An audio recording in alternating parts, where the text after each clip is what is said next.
수학에서 사용하는 용어 중에 상수와 변수가 있습니다. 상수는 값이 변하지 않는 수입니다. 예를 들어 숫자 1, 2, 3 이런 것을 가리키는데요.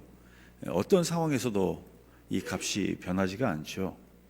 반면에 변수는 값이 계속 변하는 수입니다. 수학에서는 주로 문자 A, B 또 혹은 X, Y 등으로 표시합니다. 그러니까 여기에 무엇을 대입하느냐에 따라서 그 값이 변하는 것입니다. 이제 그런 점에서 상수는 안정적이지만 변수는 안정적이지 못하다라고 할 수 있습니다. 자, 그렇다면 여러분, 우리 인생은 상수와 같을까요? 변수와 같을까요? 우리는 우리 인생이 다 상수 같기를 원하지만 실제로는 변수처럼 안정적이지 못합니다.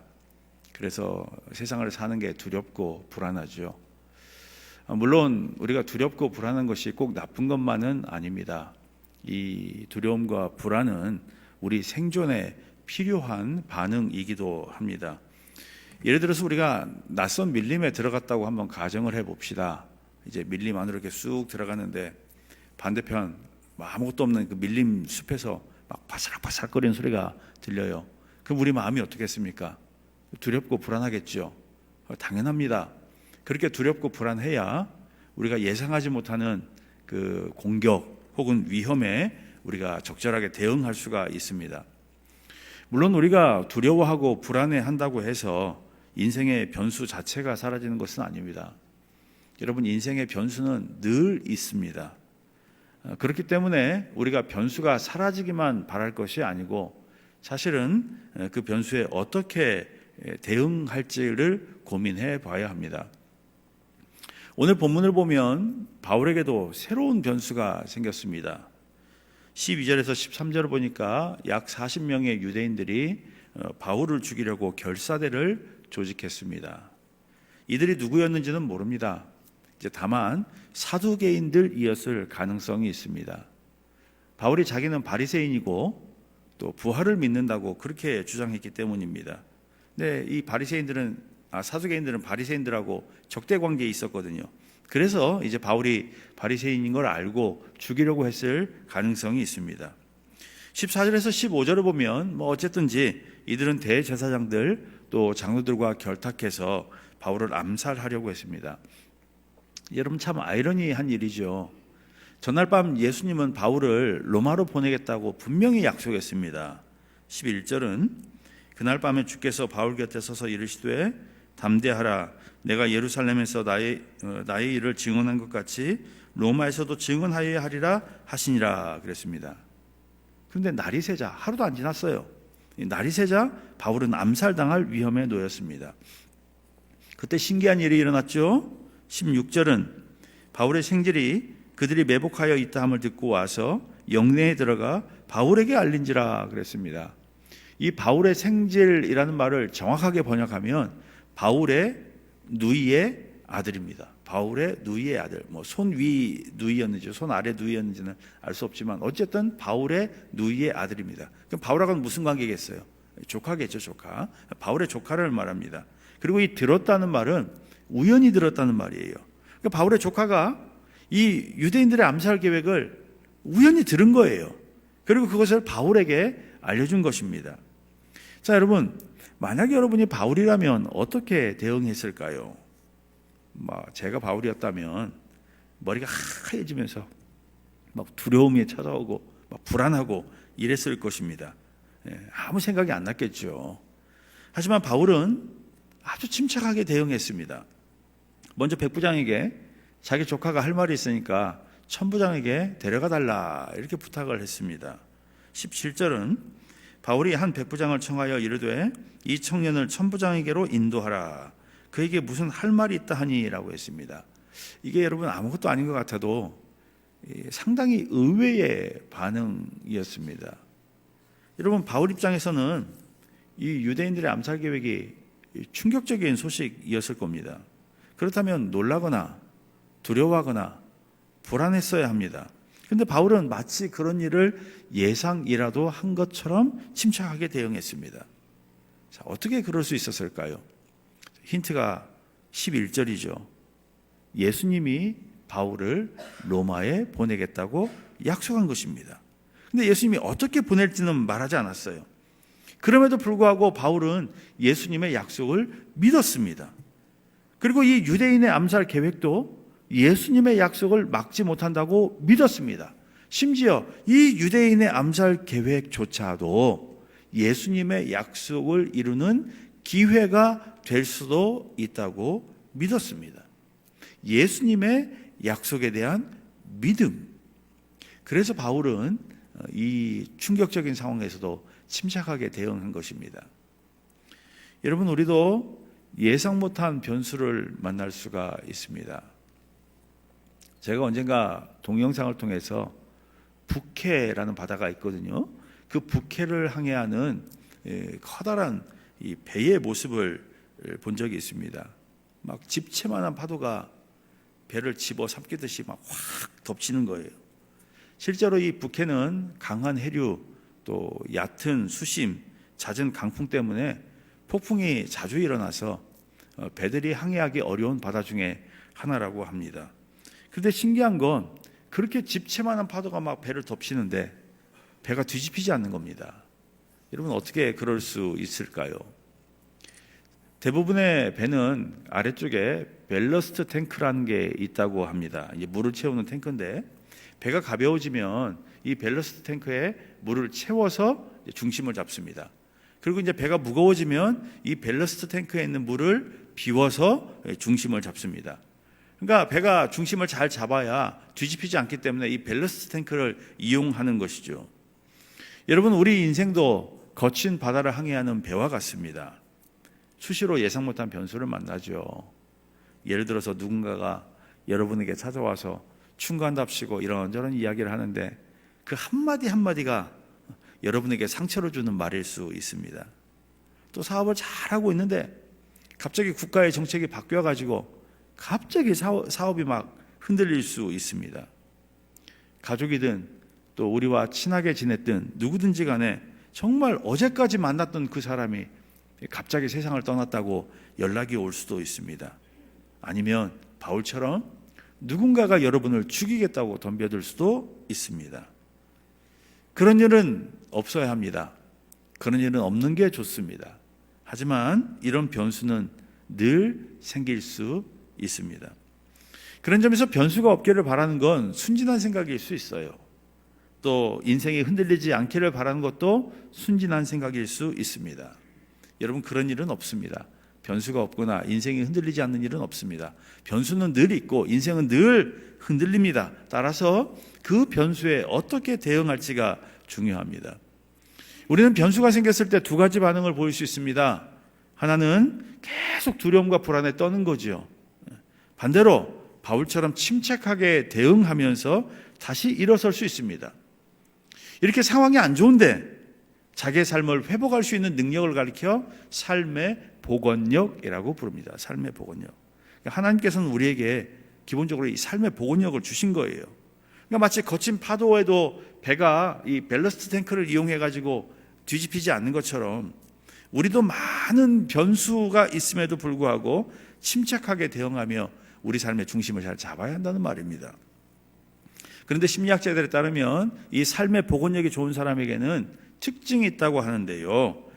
그 중에 하나가 안 좋은 상황에서도 감정에 휘둘리기보다 상황을 구조적으로 바라본다고 합니다. 상황을 구조적으로 바라본다. 이 말이 좀 어려울 수 있는데 이게 무슨 말이냐면 어떤 변수가 생겼을 때 막 두려워하고 불안해하고 그렇게 하기보다 과연 이 안 좋은 상황에 이 내게 찾아온 인생의 변수에 어떤 의미가 있을까 해석하려고 한다는 거죠.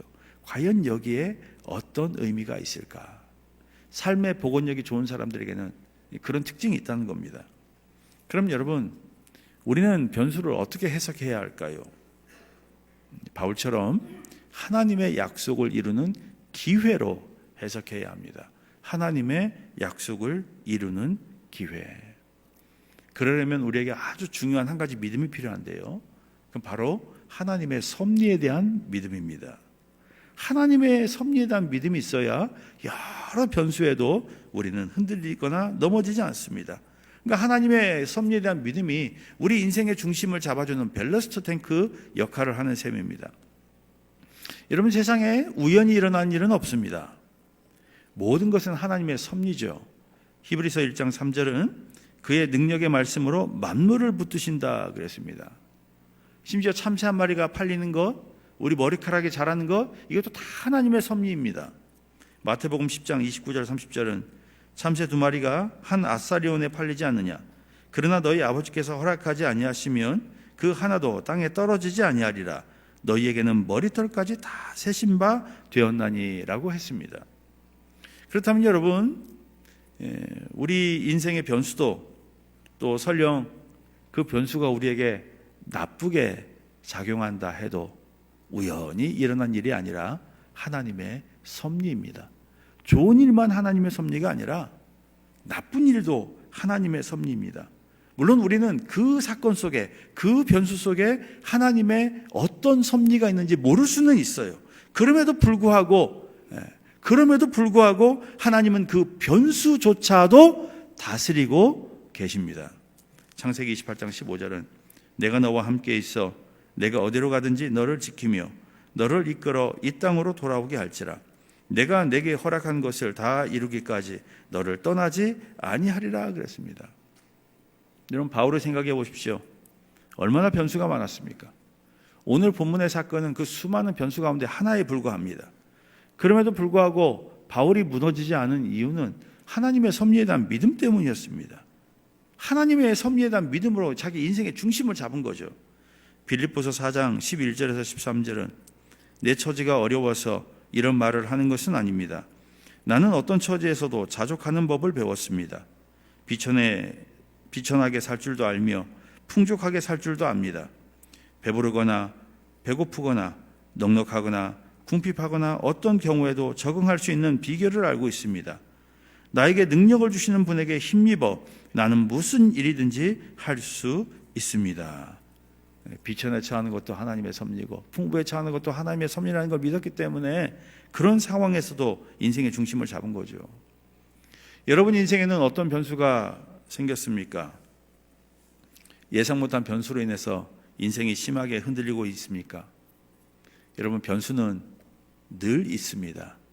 그런 점에서 변수는 상수입니다.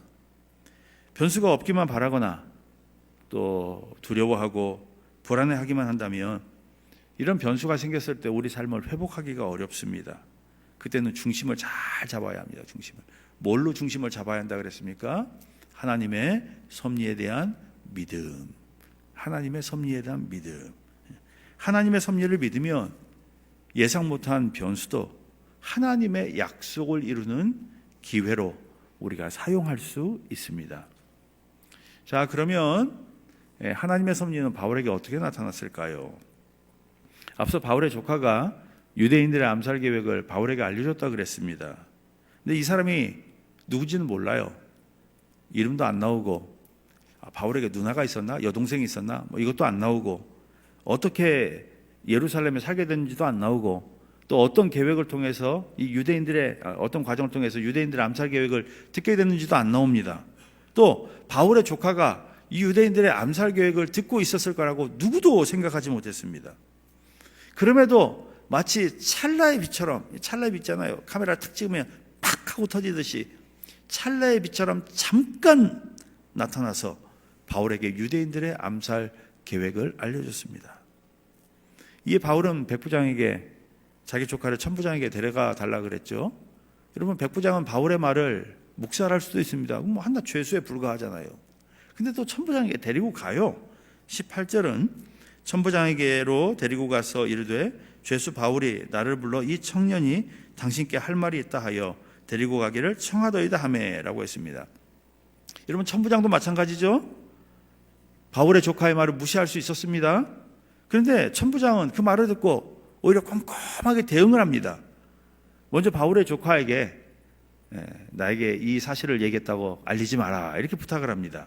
22절은 이에 천부장이 청년을 보내며 경계하되 이 일을 내게 알렸다고 아무에게도 이르지 말라 하고 라고 했습니다. 그런 다음에 바울을 총독에게 보내기 위해서 로마 군인 470명을 준비하죠. 당시 예루살렘에 주둔하고 있던 로마 군대의 절반에 해당하는 숫자라고 합니다. 심지어 편지까지 써요, 총독에게. 여러분, 왜 이 천부장이 이렇게 했을까요? 정확한 의도는 모릅니다. 다만 전체 흐름으로 볼 때 이 사건을 조용하게 처리하려고 했던 것으로 보입니다. 아니면 자기가 감당하기 어려우니까 총독에게 떠넘기고 싶었는지도 모릅니다. 혹은 이 편지를 통해서 자기가 얼마나 열심히 일하고 있는지를 과시하고 싶었는지도 모르겠습니다. 어쨌든 천부장은 그냥 자기에게 주어진 일을 했을 뿐입니다. 그런데 덕분에 바울은 가이사랴까지, 로마 총독에게 갈 때까지 로마 군인들의 호의를 받을 수 있었습니다. 31절은 보병이 명을 받은 대로 밤에 바울을 데리고 안디바드리에 이르러라고 했습니다. 또한 총독이 바울을 이제 감옥에 수감하면서 다시 바울은 유대인들의 위협으로부터 보호받을 수 있었습니다. 34절 35절은 총독이 읽고 바울더러 어느 영지 사람이냐 물어 길리기아 사람인 줄 알고 이르되 너를 고발하는 사람들이 오거든 내 말을 들으라 하고 헤롯 궁에 그를 지키라 명하니라 그랬습니다. 자, 여러분 어떻습니까? 오늘 본문에는 여러 사람이 나오죠. 근데 그 모든 사람이 사실은 바울을 돕기 위해 일한 것은 아니었습니다. 그렇다고 밤에 예수님이 나타난 것처럼 무슨 기적이 일어난 것도 아니었습니다. 그냥 다들 자기 위치에서 자기 일을 한 것뿐이에요. 그러나 그 어떤 일도 우연히 일어나지 않았습니다. 하나님께서 바울을 보호하기 위하여 그 모든 배후에서 일하고 계셨습니다. 이에 어느 신학자는 로마 군대의 호위는 하늘 군대가 바울을 보호하고 있음을 상징적으로 보여준다 그랬어요. 이게 무슨 말입니까? 그 모든 과정에 바울의 조카, 백부장, 천부장, 총독, 심지어 로마 총독까지 그 모든 일의 배후에 하나님의 섭리가 있었다는 말입니다. 여러분, 하나님의 섭리는 지금도 계속되고 있습니다. 1843년 12월 19일 영국 소설가 찰스 디킨스가 크리스마스 캐롤이라는 소설을 발표했습니다. 여러분이 잘 아는 대로 주인공이 누구죠? 돈 많은 구두쇠 스크루지였습니다. 그런데 그 스크루지가 크리스마스 전날 밤 꿈을 3번 꾼 다음 완전히 새로운 사람으로 바뀌었습니다. 기적이 일어난 거죠. 기적이. 우리는 여러분 하나님의 섭리라는 말을 들으면 이런 기적을 떠올립니다. 특히 많은 변수로 인해서 우리 인생이 휘청거리잖아요. 그러면 정말 기적이라도 일어났으면 바라는 마음이 있습니다. 기적이라도 일어났으면. 물론 하나님은 기적도 일으킬 수 있습니다. 여러분 다니엘의 세 친구 한번 생각해 보십시오. 황제 숭배하다가 풀무불에 던져졌습니다. 그런데 기적같이 구원받았습니다.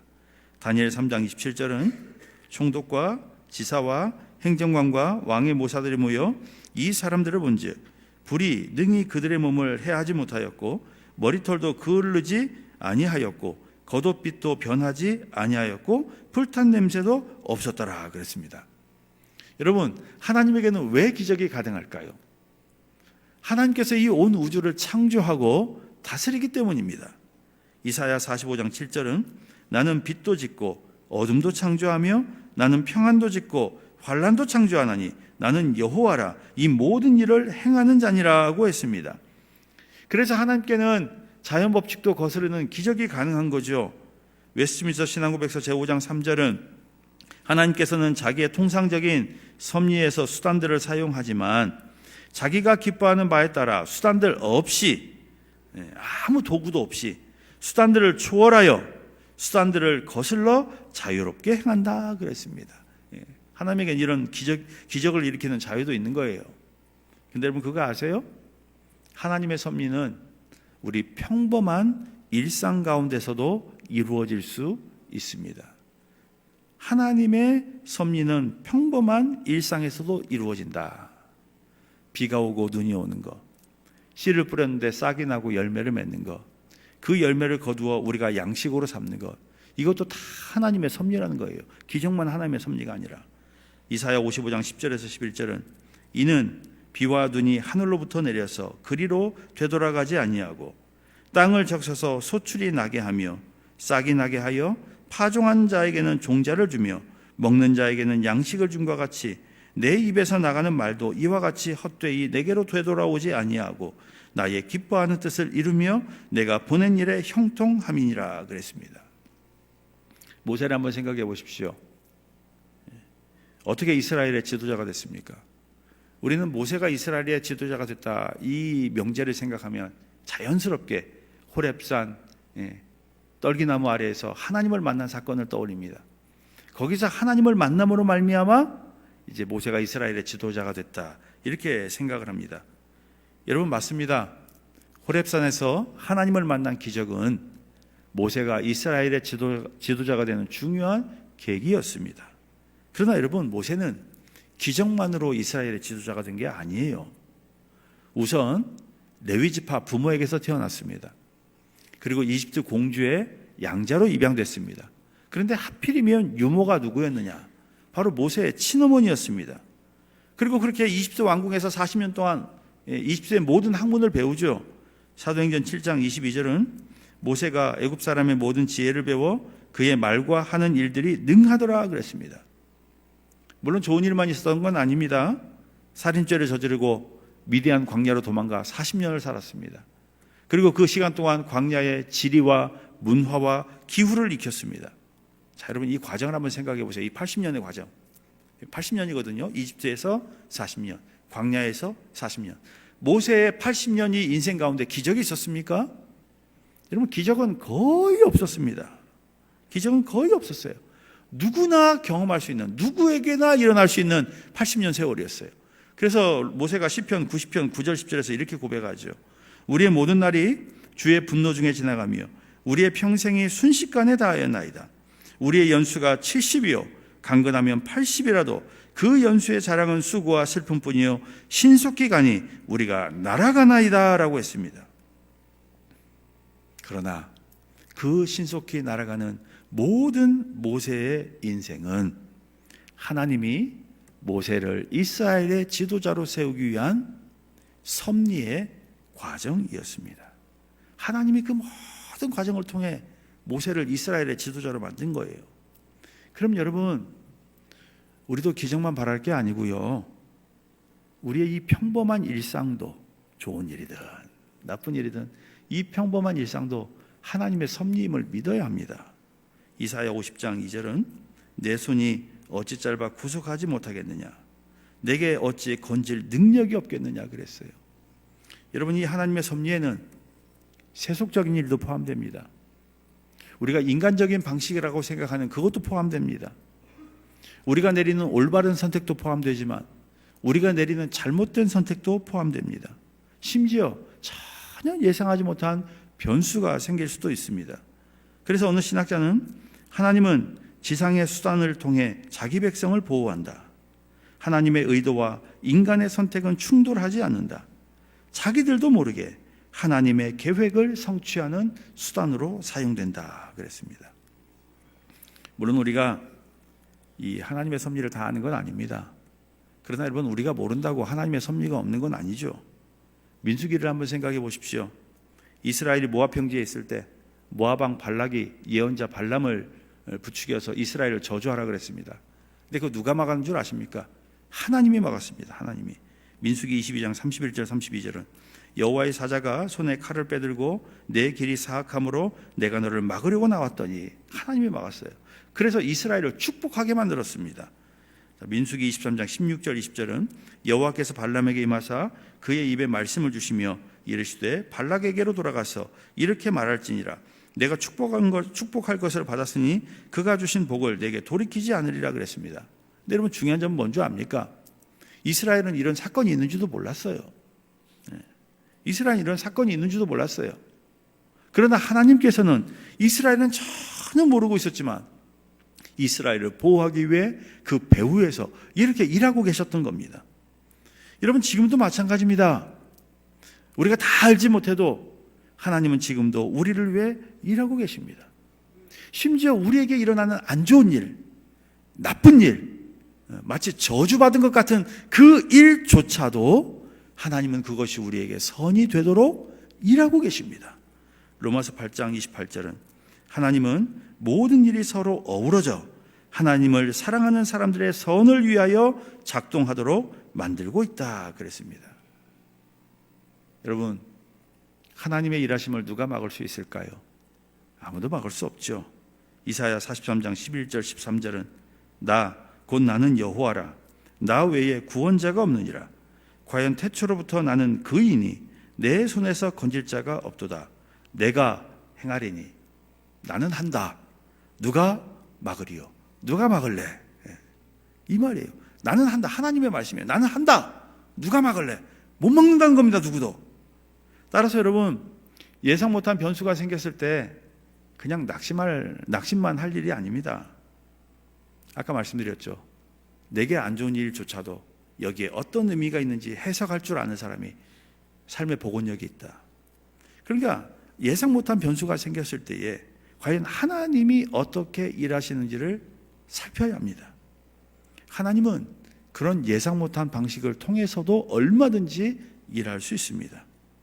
뿐만 아니라 우리 삶에 기적이 일어나지 않는다고 절망할 것도 아닙니다. 아주 평범한 일상, 기적 없는 일상도 하나님의 섭리이기 때문입니다. 여러분, 저는 우리 교회 부임한 이후로 줄곧 기도하고 있던 것 중에 하나가 있었습니다. 바로 기적이 일어나게 해달라는 거였습니다. 기적. 하나님 제발 기적 좀 일어나게 해주세요. 특별히 여러 가지 변수로 목회가 막힐 때마다 이 모든 변수가 눈 깜짝할 사이에 사라지는 기적을 일으켜 주옵소서, 그렇게 기도했어요. 근데 여러분, 기적이 안 일어났어요. 목회는 늘 답보 상태고 제가 할 수 있는 일이 없더라고요. 근데 여러분, 참 그러던 와중에 지금 생각해보면 정말 뜬금없는 일들이 가끔 일어났습니다. 예를 들면 오랫동안 교회를 안 나오던 분이 있었거든요. 연락해도 잘 안 받고. 근데 어느 날 뜬금없이 교회를 나와요. 또 그냥 조용히 예배만 드리고 가는 성도가 목사가 힘든지 어쩐지 어떻게 알겠어요, 그런 분이. 근데 목사에게 힘내라고 문자를 보냅니다. 어느 주일은 아이고 오늘은 새가족이 없나 보구나 낙심하고 있으면 꼭 그런 날 새가족이 등록합니다. 또 어떤 분은 제 기도 덕분에 문제가 해결됐다고 감사하다고 그래요. 아마 여러분은 그분들이 누군지 모를 겁니다. 다 무명의 성도들입니다. 우리 교회에서 힘께나 쓰시는 분들은 거의 없고요. 다 그냥 조용히 그냥 교회만 다니는 분들입니다. 또 이런 이야기들이 여러분에게 대단한 소식이 아닐 수도 있어요. 기적이 일어난 게 아니잖아요. 그런데 여러분, 저는 그런 일이 일어날 때마다 나는 아무것도 한 게 없는데, 내가 할 수 있는 일은 아무것도 없는데 하나님은 지금도 교회를 위해 일하고 계시는구나, 그런 생각이 듭니다. 그래서 여러분, 저는 더 이상 기적을 일으켜달라고 기도하지 않습니다. 또 지금 제 목회를 가로막고 있는 이 모든 변수가 눈 깜짝할 사이에 하루아침에 사라지게 해주시옵소서, 이렇게 기도 안 합니다. 대신 그냥 저에게 주어진 일상, 설교 준비하고 신방하고 새벽마다 기도하고 그냥 이거 열심히 하기로 했습니다. 분명히 다른 사람이 볼 때는, 혹은 제가 볼 때는 제자리 걸음입니다. 앞으로 지금 나가는 게 없거든요. 제가 목회하면서 그냥 제자리 걸음만 하고 있는 거예요, 저는 계속. 그런데 신기한 건 하나님께서는 저의 제자리 걸음조차 하나님의 일을 하는 도구로 사용하고 계십니다. 사랑하는 성도 여러분, 우리 인생에도 예상 못한 변수가 있습니다. 그로 인해 인생이 심하게 흔들릴 수 있습니다. 그때 하나님의 섭리를 믿으셔야 합니다. 그래야 인생의 중심을 잡을 수가 있습니다. 여러분, 하나님은 지금도 우리를 위해 일하고 있습니다. 기적을 통해서만 일하는 게 아닙니다. 하나님은 우리가 매일 꾸준히 감당하는 그 평범한 일상을 통해서도 일하십니다. 사실은 그게 기적입니다. 하나님의 섭리를 믿으심으로 삶의 중심을 잘 잡는 저와 여러분 되기를 바랍니다. 하나님 아버지, 수많은 인생의 변수 가운데도 우리 인생이 무너지지 않도록 붙들어 주셔서 감사합니다. 수많은 인생의 변수를 하나님의 섭리를 이루는 기회로 받아들이게 하옵소서. 또한 하나님의 섭리에 대한 믿음으로 삶의 중심을 잘 유지하게 하옵소서. 기적만 바랄 것이 아니라 하나님은 평범한 일상을 통해서도 일하고 계심을 믿게 하옵소서. 예수 그리스도의 이름으로 기도하옵나이다. 아멘. 찬송가 410